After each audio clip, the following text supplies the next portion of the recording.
Hey, how's everybody doing? My name's Tomlin's Nyback. This is 365 Days Toward Racial Change, day number 348. Thanks for hanging out again. Thank you. Still with us? This has been quite the long-term project, and I'm not really known for following through with stuff like this. So it's very interesting. I think I see the finish line in sight. Oh yeah, there it is. Yeah. All right, day 348. We're going to get into some stuff. You know, it's amazing what a person can do with some space, peace, um, when some of the shortcomings of their life have been put aside for a while. You know, this is the result of decades of searching, failing, succeeding, switching lanes, moving, touring the country. So much goes into who you see in this moment right now. And, I'm so optimistic, about future success, doing well, and all these things.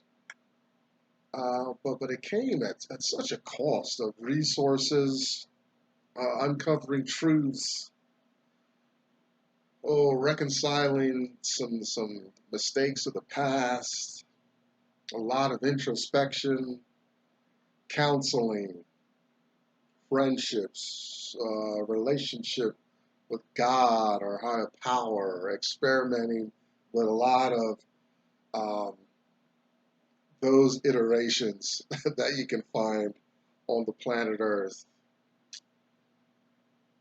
Yeah, yeah, it's been quite the journey, and I'm glad that you've taken some time out. I'm very honored that you said, "Hey, just hang out with Tomlin's Nyback for a half hour or so today." Thanks. We're back talking a little bit about Africa and biology and stuff aimed at Black folks. It's not a part two of day of yesterday, 347, but you'll still find a lot of parallels here. Some interesting stuff I had no idea. You know, it's interesting. Let me see, get set up here. When I was really strung out on some of my worst days, coming out of and battling cocaine addiction, I had no clue what was going on in the world.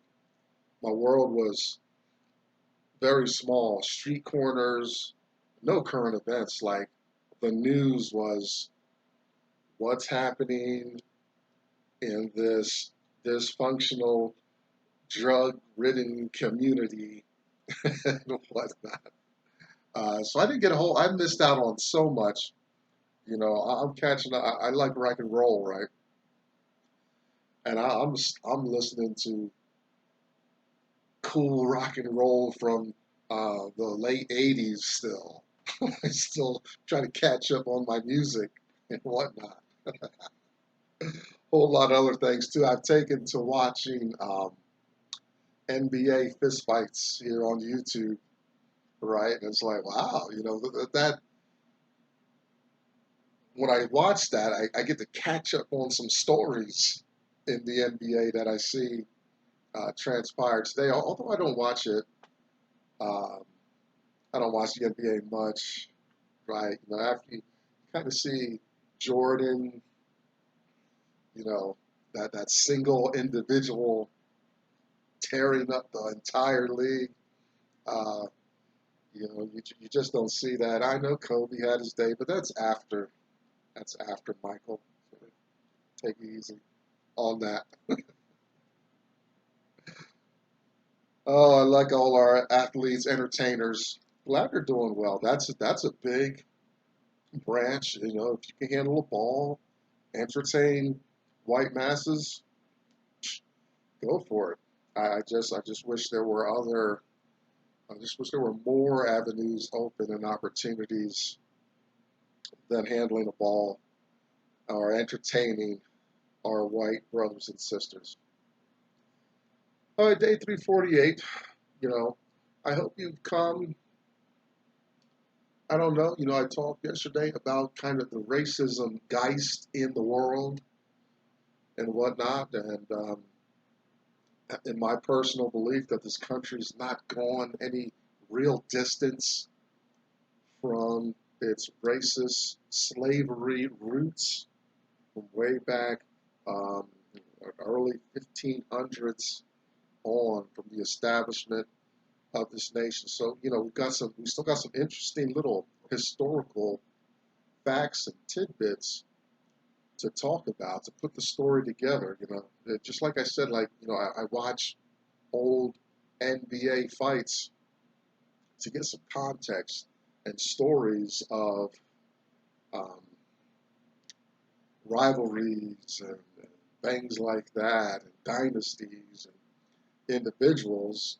Right? That's history is important in that way. I didn't realize, I didn't understand the resistances and roadblocks I was encountering in the system because I had no, there was no historical context to being excluded, not listened to in the system. The system just, you know, just dismissed me. It just pushed me aside. Well, I didn't know that that kind of attitude towards me has racist roots. Right? Very. So now that I know that, oh boy, I'm like now I'm like that surfer. I've caught that perfect wave, and then the water's curling over me, and I'm, you know, yeah, right. I know how. I know how to properly tack in the system, right? If the headwind, okay, headwind. Now I know I can tack a little bit and still make forward progress, right? I understand why a black person's has to expend more energy in the system than a white person. It's not fair. It's not right, and all this stuff. It's okay. Well, it'd be nice to come back in a billion years and say, "Wow, well, these people are getting along real good." Um, you know, but that's the way it is, right? My little blip on life's thing, you know, my little piece of years that I have, I'll contribute what I can. You know, I'll do my best not to endorse any negativity in the system, right? I'm not on a boat trying to tack against the wind while setting up a giant fan in front of the boat to further uh, hinder me from my forward progress, right? That's not going to, you know, I'm impeding my own progress when I do that. So hopefully this project and other things you may be exposed to are working against America's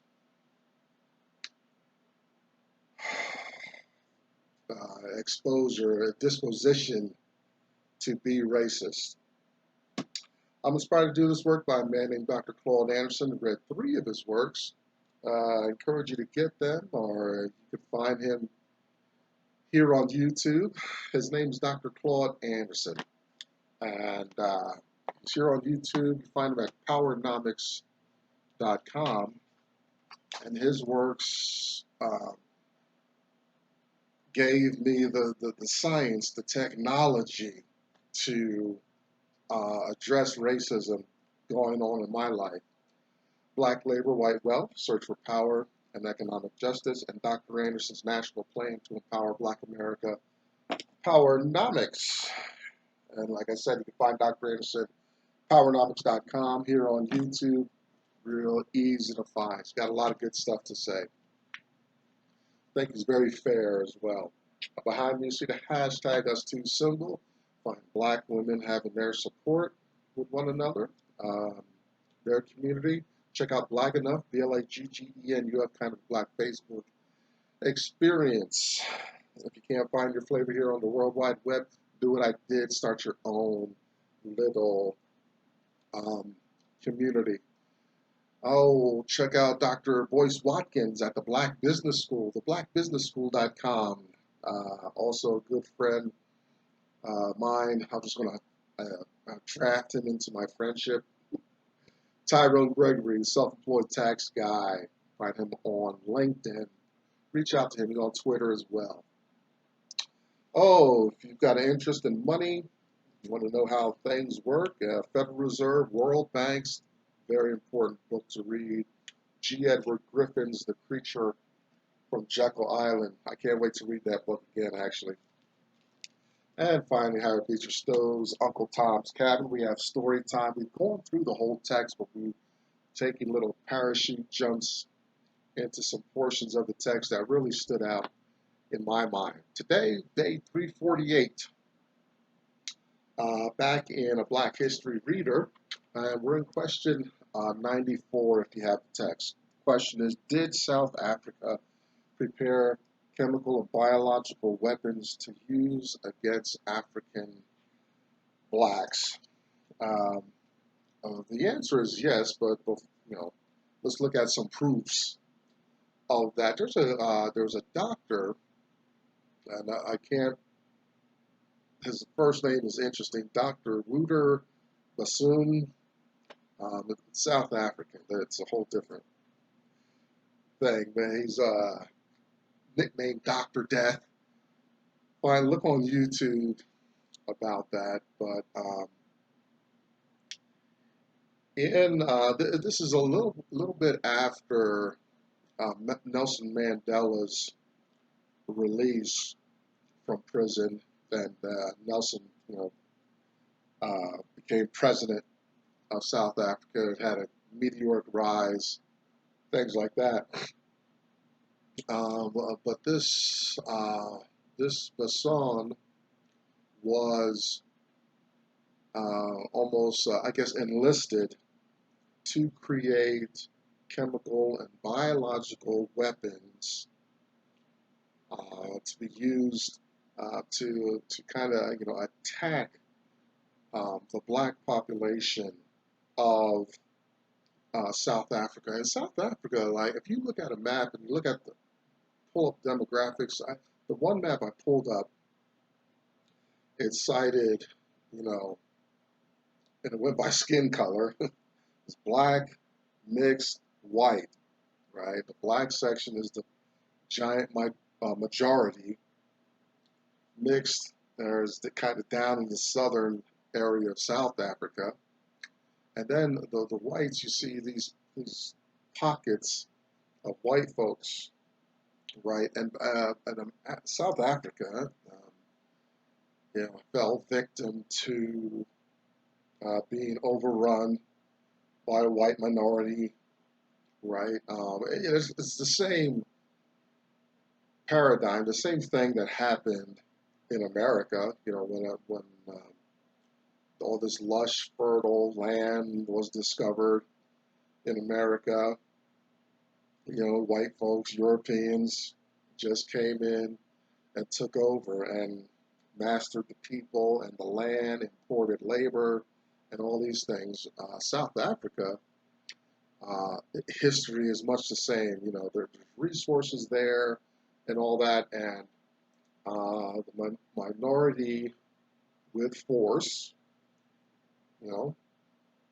just settles in, colonizes, and takes over. You find the same thing in Australia, New Zealand, anywhere, where the people are maybe not organized or strong enough to resist European colonialization. Something to think about. So this Dr. Death, with, along with the rise of Nelson Mandela, a sense of some national liberty among black people, things like that. Well, the white minority was feeling that and needed to put their own safety nets and checks and balances in. This is like more modern times.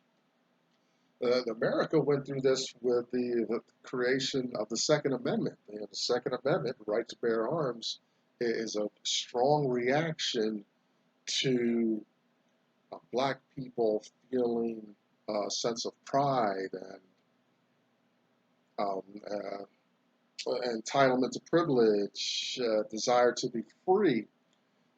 Second Amendment is a response to the liberation of Haiti, of hearing the black people liberating themselves from French rule, right? And that kind of, they got their independence in the world. Well, you don't want your um, slaves in America to get a hold of too much of that kind of, hear that kind of liberty and privilege being taken by people that are just like them. Say, well, shoot, maybe we can do that. Well, the Second Amendment, the creation of that is a big, big chunk of that because um, in light of Haiti's independence, the white power structure in America at that time said, well, we gotta clamp down on that. Hence, they developed their little militias and stuff to patrol and made that Second Amendment, this bearing arms, you know, almost like a legal obligation for white folks to take up arms to protect themselves and prepare for any kind of mischief that happened in Haiti. So this is later years, 20th century roughly, and this guy is cooking up chemical weapons, biological weapons, resistances to black growth, or at least just kill them off outright. And this guy, he had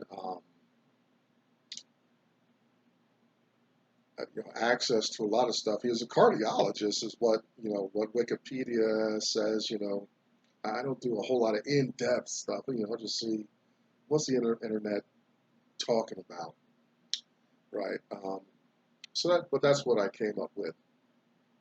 Access to anthrax, cholera, brucellosis. That's the disease from farm animals and raw milk. And these kind of biological agents and chemical agents preparing, he wanted to put them in the foods, dairy, anything to consume, cigarettes. The plan was to think about whatever beer, whatever that vulnerable community consumed or engaged in. His plan was to um, introduce these things into black South African communities. It didn't come up here, but it might be no surprise that drugs might have been part of the conversation. It was definitely here in the United States. You gotta admit there is, with our drug war, that non-existent mysterious war, just ain't happening. Excuse me. When I was strung out, I found what I wanted when I wanted it, easily. You know, it was extremely rare not to find uh, the flavor of what you're looking for, fistful of money. Yeah, you can. It's almost psychic the way that happens and how easily that can come about. So it didn't come up in this particular conversation, but I wouldn't be surprised if drugs were uh, at least considered being introduced into Black South African communities. This guy, this doctor, he's also noted as having almost studied with Saddam Hussein. So I mean, this is the carrying the character. I still find that there's somebody on the planet today, mostly male, who most likely male who has the mind of Hitler, Hussein, this guy Basson, Mussolini. This mind uh, that you know it's not even aberration. It's very common. These a sadistic mind that just wants to see the world burn, who feels justified in taking life, who um, does not rest until some chaos erupts. It makes me question terrorism. How much of that is thinking of yourself as a martyr, or but really you're just a psychopath, sociopath. You're just sick in the mind. The portion of your brain that may govern that kind of behavior might be non-existent, or there's other issues going on to say, I'm not happy unless the world is on fire. You remember the Batman episode? Uh, it's the one with my favorite Joker, like the last Joker. Um, and Alfred tells the Batman, he says, some people just want to see the world burn. It ain't about religion, racism. It ain't about racism sometimes and all that. Some people are just like, they like to see destruction on the planet. They want to see flame and pain and despair and blood, you know. And this is a good, an interesting, probably, parallel in America, slavery times. How many um, just sadists own slaves and all that, right? I mean, you had, as far as lynching, you got families, you got um, families with legacies of um, doing damage to their fellow human beings, right? Have never been caught, never been brought to justice, uh, things like that, you know. And this guy, he was uh, enlisted to perform some pejorative activity against the black population communities in his space, South Africa, and he wasn't successful. And as a matter of fact, there's a lot of stuff. There's some documentary here on YouTube about him, some court cases and things like that. Now, interesting, he did apparently, just from what I skimmed over, go fact check this yourself, is he did a lot of his dirt outside of the country.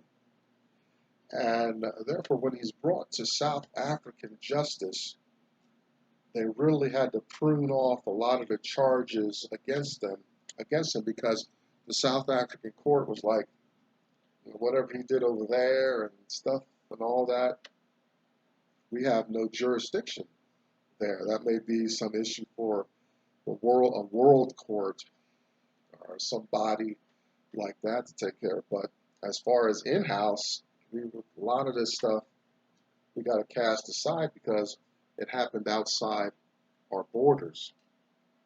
We got just recently on the news had these handful of white American men got caught up and captured, I guess trying to pull off a coup in South America somewhere, and they're toast. They're caught up in some stuff, and there was no news cycle or whatever because they were not, their actions were not sanctioned by our government, and they just out in the wind, and who knows what they're going through if they're still alive. But it happened outside of the country, so not much to deal with there. Oh, after the court cases, after the heyday of this, the court cases and stuff, right now, like I said, my current events through that time, that's my worst time being strung out. So I got big current event holes in my psyche. Um, so I'm just hearing about it myself. Anyway, when the smoke cleared, this stockpile disappeared. Weapons, research agents, and things like that, and um, there's no real follow up to tracking down or understanding what happened with some of the concoctions that this doctor had prepared for the black communities. You know, some of the story is disappointing as far as you see a white guy kind of use the system like that. Okay, he went outside the country. I guess he did a lot of tests and experiments with these things, but you see the government using the letter of the law when sometimes is obviously a guy with whose integrity is something you really can't trust. I think our current president went through some of this. It was like the big thing that really the big loophole that took off a lot of the pressure. What was that? His some of the conduct that um, the Democratic House was charging him with was not. It came down to it was not.